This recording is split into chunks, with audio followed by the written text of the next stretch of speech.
Баршаңызға қайырлы күн. Тұтас бидай ұнымен бүгін батон нанын пісіреміз. Тұтас нан тамаша диеталық өнім болып саналады. Асқазанға жылын келтірмейді, витаминдерге бай.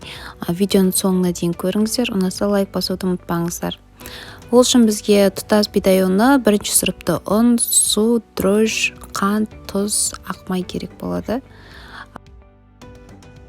Үлкен ыдысымызға жылы суымызды құйып, құрғақ дрожжымызды салып, бір ас қасық қант, бір шай қасық тұзымызды саламыз.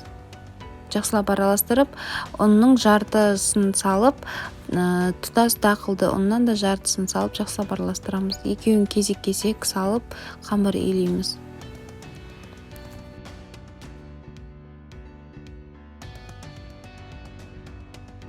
Үйлеу барысында сұйық майымызды құйып, ары қарай тағы илейміз.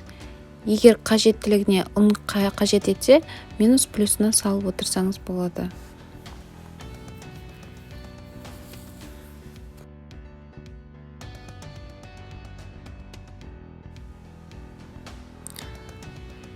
Міне жақсылап илеп болдық. Енді 1 сағатқа бетін жауып ашытамыз.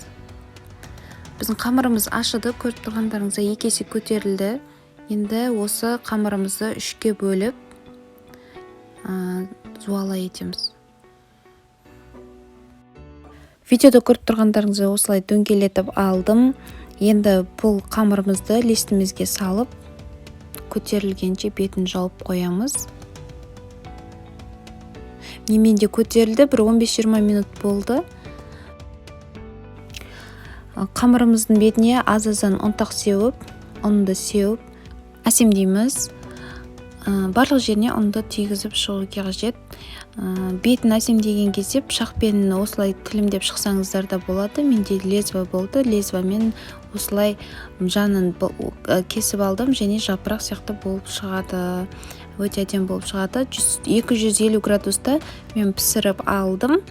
Міне көріп тұрғандарыңызға өте жұмсақ, әдемі болып шықты. Өте пайдалы бұл ұн, ас қорытуға да, витаминдерге өте бай. Міндетті түрде жасап көріңіздер. Осындай жұмсақ болып шығады. Сұрақтарыңыз болса комментария қалдырыңыздар. Қоңыраушаны басып тіркелуді ұмытпаңыздар достар. Ас болсын.